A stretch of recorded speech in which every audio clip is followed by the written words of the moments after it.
Hey guys, it's been a while. I'm back. So, on a new page, my new business page, business profile page for Melissa Jakes. And so I know it's new for a couple of folks. So we're going to give some people some time so they are able to join in. And we're going to also share this out to folks as well. Turn that down. Okay.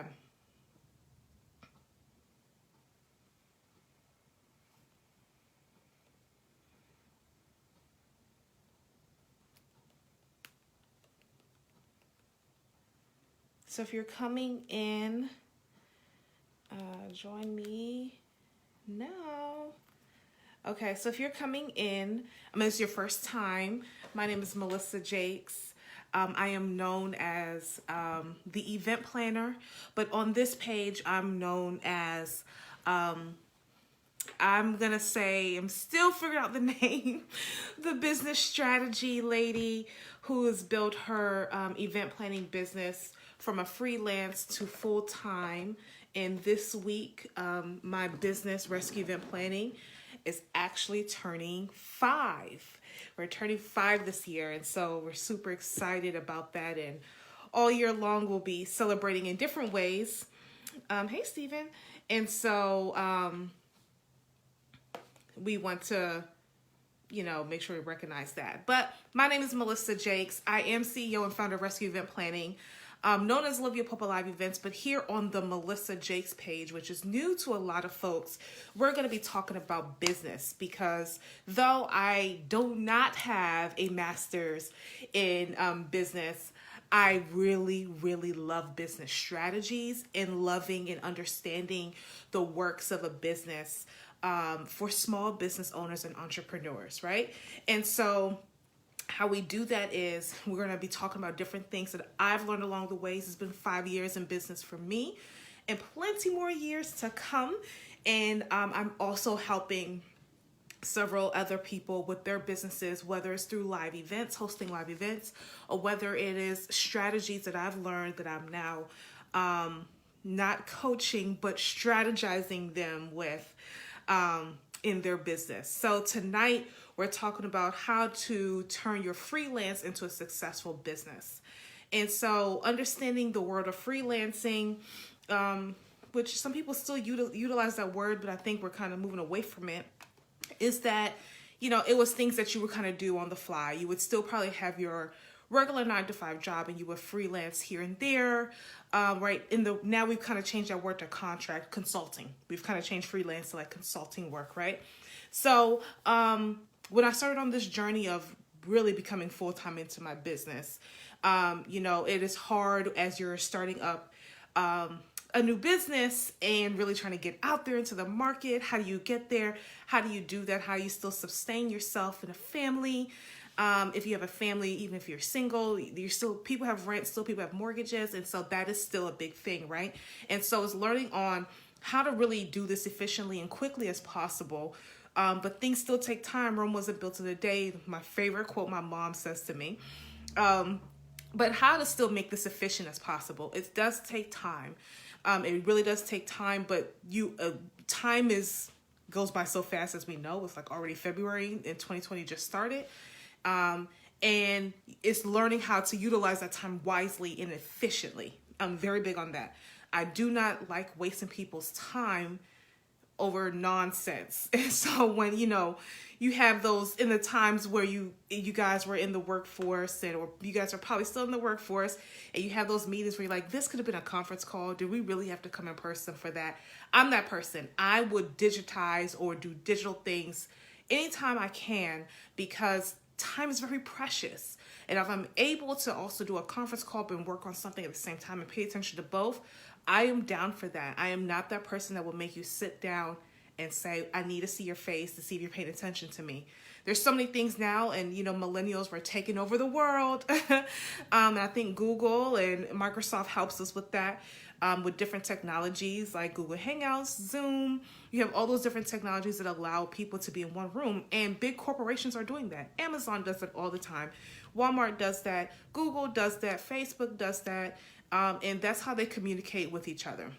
So when you're trying to really freelance this to turn this into a business, time is of the essence, and you want to utilize your time. So here are 4 things that I did to really make sure I'm utilizing my time. I've learned through the way. I did waste a little bit of time, but I'm now learning how to be more efficient with my time, right? So choose your niche. What does that mean? Everybody says niche down, niche down, niche down. What does that mean?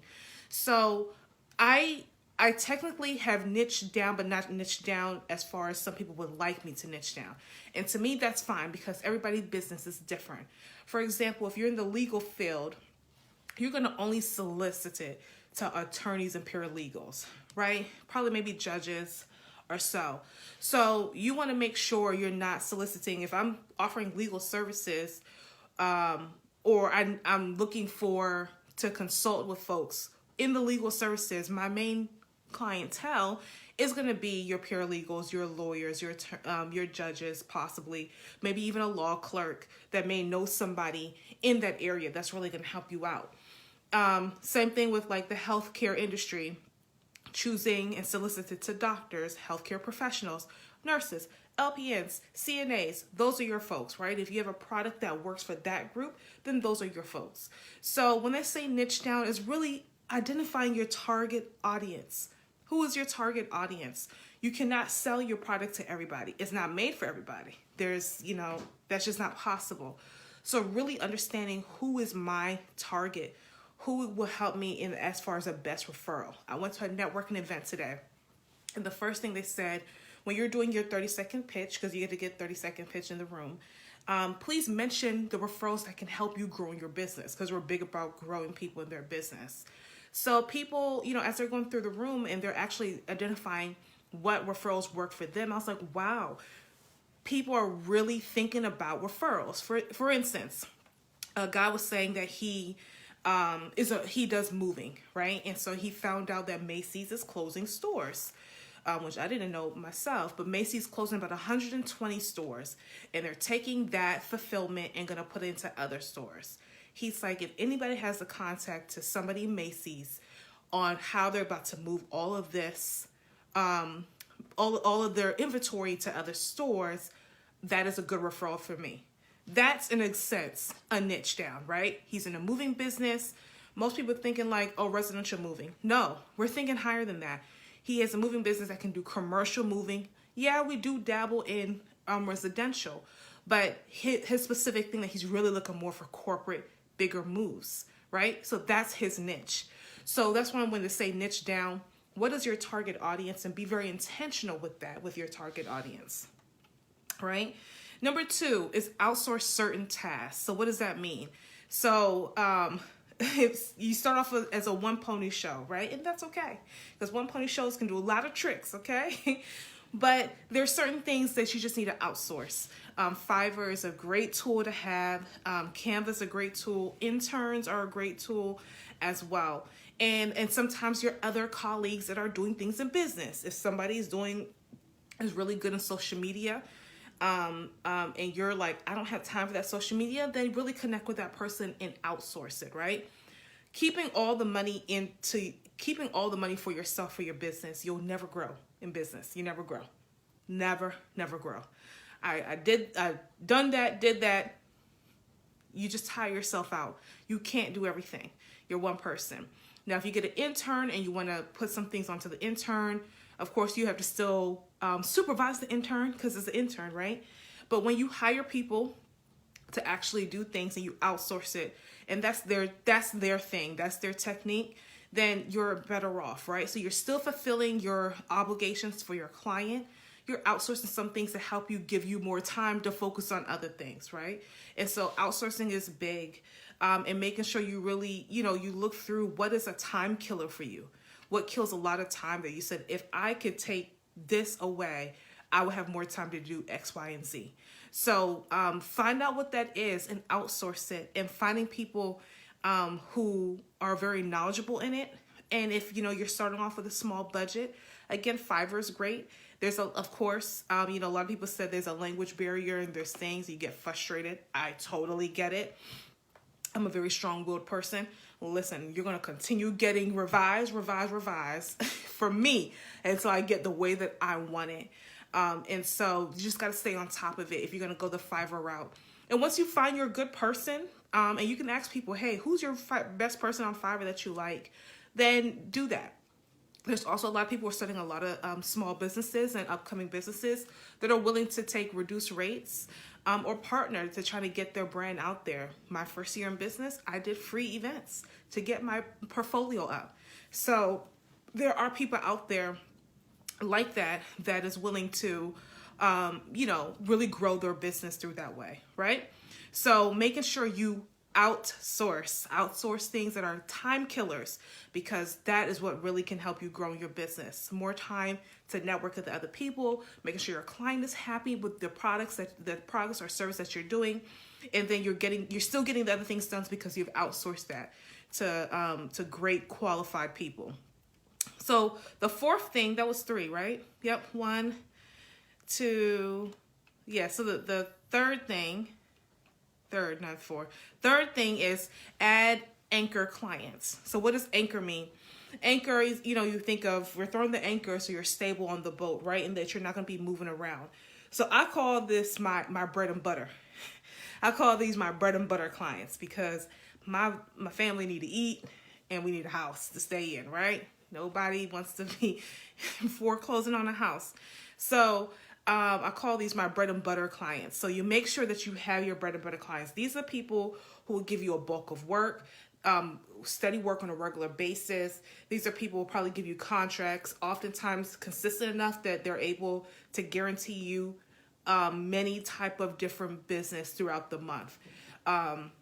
So, find out what your budget is and say, like, I need at least 2 to 3 consistent clients that can really make sure the bills are paid and I'm fine in my finances, right? So that's why I call them my bread and butter clients, to make sure things are able to be taken care of, and I'm not in a situation where we have to really scale back on a lot of things. Now, still, I'm not saying living out luxury, but at least the main things are taken care of, right? So finding those clients are vital, because once you have those clients, you're not stressing about, I have to go back to get another 9 to 5, okay? That's one thing I was like, especially when you get to being your own business, being your own boss, coming up with your own schedule and all of that, right? There's times where I wanted to go back to 9. I didn't really want to go back to 9 to 5, but I was like, I think we have to go back to 9 to 5 because bills got to get paid and Sally Mae wants their money. So, but I said, Melissa, how could you ever get back into that rhythm? Like, that is the hardest thing I think I would have to do if I really, really, really, really, really had to do it. I would have to do it, right? But it will kill me inside if I had to go back to the 9 to 5 world, because I've created this schedule and this life for my family and myself where I'm very flexible and able to do things. And granted, it's not even about the 80-hour work week, because trust me, I work more than 80 hours in a work week. But it's about just making sure that you have that stability. So when you're transitioning, as I did, I wanted to make sure I never, ever, ever had to go back to the 9 to 5 world. Ever, ever, ever, ever, ever, ever. So doing that is having my bread and butter clients. That's why they call them anchor. So having your bread and butter clients, make sure that you're good in the different aspects of making sure your main bills are covered, right? So when other clients come around, I just call that cherry on top clients. So if I'm trying to pay down bills or whatever, or trying to reinvest into the business, and I really want to go to this networking event or networking conference, then my cherry on top clients, I can divvy that out. Or if I want to hire somebody part-time or try to add somebody on for a project, then, your cherry on top clients can definitely help with that, right? So when you're transitioning, you want to make sure you have a plan. Some people jump and they are very successful. I'm a planner, and that would kill me to just say I'm about to jump and I have no plan. That's not me. But that might be you. But you need to just figure out what's good for you, right? So make sure you have your bread and butter clients for sure. And then making sure that your bread and butter clients are the ones work that's getting done first, because you don't want to lose that contract. You don't want to lose that relationship with your bread and butter clients, right? So it's not only having them, but it's making sure you put that retainer work first, because that is your bread and butter. Without that, there's nothing else, right? So since they are consistent, they're reliable, they give you contracts, you get majority of your business comes from that. Make sure that they are taken care of first as far as work. And thanking them. I think we forget about that in business. You know, you say thank you, we're so appreciated. Is there any more work I can do? But really take the time to send out a special gift to say, this is just from my heart. Truly thank you for your business and how you have changed my life and my family because of the business, right? And when you put it in a more humane way, and it really tells people it's not just about the dollar sign. It is really providing a way for my family. And that's the biggest thing when it comes to freelancing into a successful business owner. And I wouldn't even say I'm fully successful yet, is that you want to make sure you're thanking your clients, and it's not about getting into this type of lifestyle, I'll call it. It's not about just how much money can I make? I need to make a whole bunch of money and all that stuff. It's not about that. It's really about, you need to figure out what that is for you. For me, and the main reason for me is that I was tired of coming home and I'm putting my daughter to bed, because sometimes it will be like she's falling asleep. She doesn't get dinner. She might have got dinner at my mom's house. And I think this is before Montessori school, but so yeah, it was definitely before Montessori school. It was basically, I would pick her up, maybe 7 or 6 or 8 or something like that. Then traffic to get home, all that. It's just a routine. It was wake up, get dressed, go to school, go to work, blah, blah, blah, come home, brush your teeth, bed, dinner, done, right? There's no time to really spend. How was your day? What did you learn? Show me. Let me help you with your homework. All that stuff.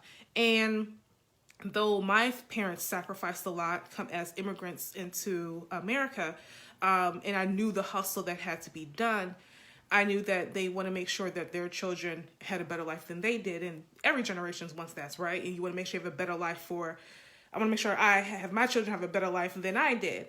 And so it's not about material things. Definitely about generational wealth is important to me.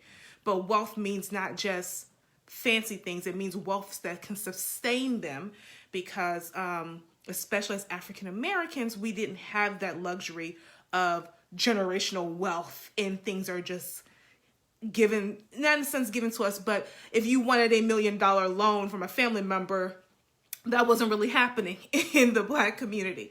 And so I think we're definitely on the road towards that. And so making sure that you really understand that this is more about your lifestyle. And so the lifestyle that I'm able to say, I can take my daughter to swimming. She wants to do ballet. She wants to do soccer, whatever. She's sick. I don't have to take a sick day. I just rework my schedule.